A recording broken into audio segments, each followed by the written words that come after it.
চেষ্টা করবো যেটা আসলে কি, মানে প্রথম যে জিনিসটা আছে সেটা হচ্ছে ইয়ার এর অবস্থাটা আসলে কি। ইয়ার যেটা, এটা আমরা জানি যে কান আমাদের দুই দিকে দুইটা কান আছে, ডান একটা বাম একটা। এই কানের ভিতরে কিছু যন্ত্রপাতি আছে, যে যন্ত্রপাতিগুলো মূলত আমাদের কি বলে আমাদের শ্রবণ শক্তি তৈরি করে। কান এর প্রধানতম কাজ হচ্ছে আমাদের শ্রবণ শক্তি ডেভেলপ করা বা শ্রবণ আমাদের শুনতে সহায়তা করা। এর আরেকটা কাজ হচ্ছে আমাদের ব্যালেন্স এ সহায়তা করে। ব্যালেন্স বলতে আমরা যে একভাবে সোজাভাবে দাঁড়িয়ে থাকতে পারি বা বাঁকা হয়ে একটা নির্দিষ্ট অবস্থানে কিছুক্ষণ দাঁড়িয়ে থাকতে পারি বা বসে থাকতে পারি, এই যে অবস্থানে একটা স্টিডি মানে স্থির ভাবে আমরা ওই অবস্থানে থাকতে পারি, এই বিষয়টাকে বলা হয় ব্যালেন্স। এই ব্যালেন্সটাকে আমাদের কান নিয়ন্ত্রণ করে। আমরা ছোটবেলা থেকে মানে আমাদের জানি যে আমাদের পঞ্চেন্দ্রিয় আছে, পঞ্চেন্দ্রিয়টা ঠিক আছে অনেক কঠিন কিছু। আমরা একটু বিষয়টাকে সহজ করার জন্য এটাকে আমরা সেগমেন্টাইজ করবো যে আমাদের আসলে এক্সটার্নাল ইয়ারেজ আমরা যেটা দেখছি যে এক্সটার্নাল ইয়ারের বিষয়টা আমরা যদি একটু, আমি এখানে কার্সর নাড়ের কথা বলছি, যে টিম্প্যানিক মেমব্রেন এর বাহিরের যে অংশটা আমাদের, মানে বাহিরের অংশ বলতে আমাদের কান যেটা আমরা দেখতে পাই, কানের যে ক্যানেল বা যে ছিদ্রটা যেটা আমরা দেখতে পাই, এর ভিতর থেকে যেতে যেতে যেতে যেতে এখানে একটা পর্দা আছে। আমরা সবাই জানি যে হ্যাঁ থাপ্পড় মানে কানের পর্দা ফাটাই দিবে।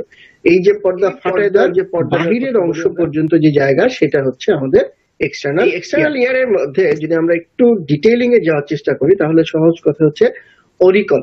অরিকল মানে কি? অরিকল মানে হচ্ছে কানের যে পিনা বা এই যে কানের যে বাহিরের যে অংশটা, এই অংশটাকে বলা হচ্ছে আমাদের এই মানে এই যে এখানে একটা উঁচু হয়ে আছে, মানে কানের এই জায়গাটা একটা উঁচু একটা ভাঁজের মতো থাকে না, এই জন্য এটা নামকরণ করা হয়েছে অরিকল।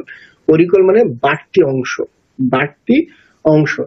কানের এই পুরোটার নাম হচ্ছে পিনা। এর আরেকটা নাম হচ্ছে এই ছিদ্রটা, যে ছিদ্রটা আপনার কানের এই ছিদ্র থেকে শুরু করে এই টিম্প্যানিক মেমব্রেন বা কানের পর্দার আগ পর্যন্ত এই জায়গাটাকে বলা হয় এক্সটার্নাল অডিটরি মিটাস। মিটাস মানে হচ্ছে চ্যানেল বা খালি জায়গা, এবং অডিটরি মানে হচ্ছে শ্রবণ শক্তি যাওয়ার জন্য। এক্সটার্নাল মানে হচ্ছে বাহিরের শ্রবণ শক্তি যাওয়ার জায়গা বা খালি জায়গা।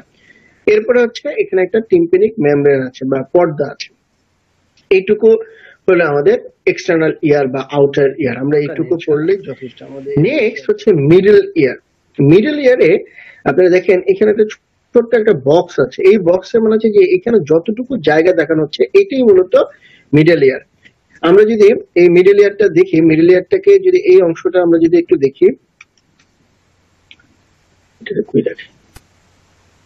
আচ্ছা এখানে যদি আমরা এই মিডল ইয়ারটাকে দেখি, মিডল ইয়ারের মধ্যে এই অংশটাকে যদি আমরা একটু মাইক্রোস্কোপিক করি, একটু মাইক্রোস্কোপিক করলে এই যে জায়গাটা, এটা হচ্ছে টিম্প্যানিক মেমব্রেন। এখানে মানে কতগুলো হাড়ের মতো অংশের সাথে যুক্ত হয়েছে, এবং এখানে একটা হাড় আছে, এখানে একটা হাড় আছে, এখানে একটা হাড় আছে, মোট তিনটা হাড়।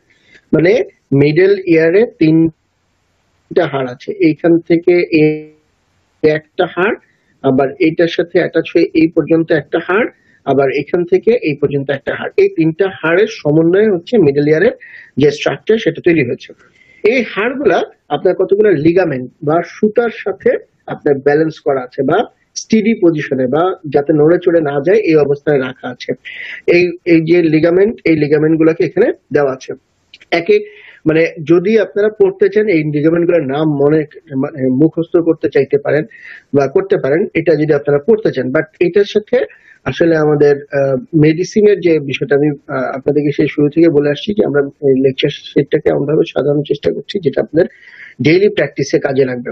তো এই লিগামেন্ট গুলাতে আপনার যদি কোনো প্রবলেম হয় তাহলে প্রথম যে প্রবলেমটা হবে সেটা হচ্ছে যে এই ইয়েগুলা কি বলে বোনগুলা যে আছে, বোনগুলা মুভমেন্ট আপনার রেস্ট্রিক্টেড হয়ে যাবে বা মুভমেন্টটা স্বাভাবিক অবস্থায় থাকবে না। তো আমি স্বাভাবিকভাবে আমাদের কানের শ্রবণ শক্তিতে কিছু জটিলতা হবে। কিভাবে হবে সেটা আমরা নেক্সট স্লাইড গুলাতে গেলেই দেখতে পাবো।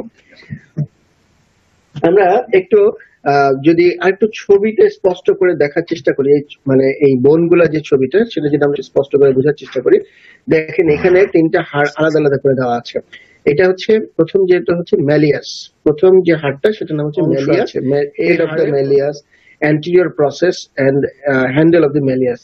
এইটা দেখতে একটা হাতুড়ির মতো, এই হাড়টা দেখতে অনেকটা হাতুড়ির মতো, এই জন্য এটাকে আরেকটা নামকরণ করা হয় হ্যামার বোন, হ্যামার অফ ইয়ার। অনেক সময় দেখবেন যে এই প্রেসক্রিপশনে অনেক সময় ডক্টররা লেখে যে হ্যামার বোন ডিফর্মিটি বা হ্যামার বোনের প্রবলেম হচ্ছে, এরকম কথা ডক্টররা মাঝে মধ্যে লেখেন যাতে জিনিসটা সহজে বোঝা যায়।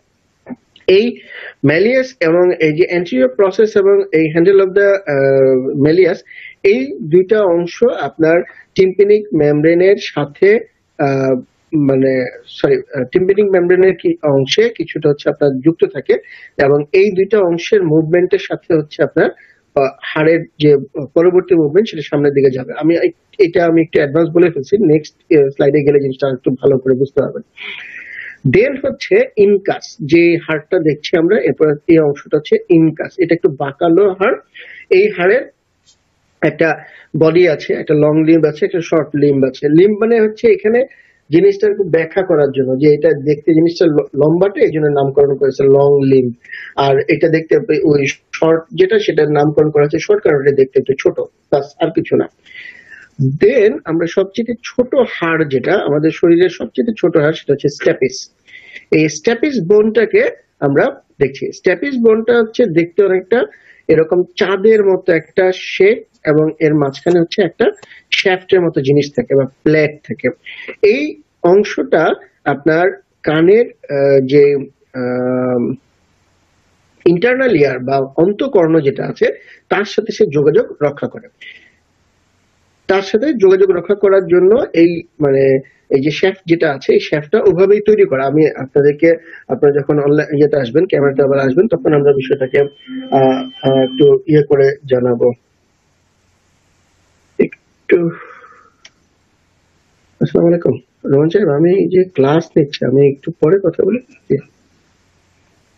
জি সরি, ওটা যেটা হচ্ছে যে হেড অফ দ্য স্ট্যাপিস, এবং স্ট্যাপিস এটা জাস্ট নামকরণ করার জন্য। এই বোন তিনটাকে আপনাদেরকে একটু চিনতে হবে এই কারণে, কারণ আমাদের মেডিসিনের সাথে এই বোনগুলোর একটা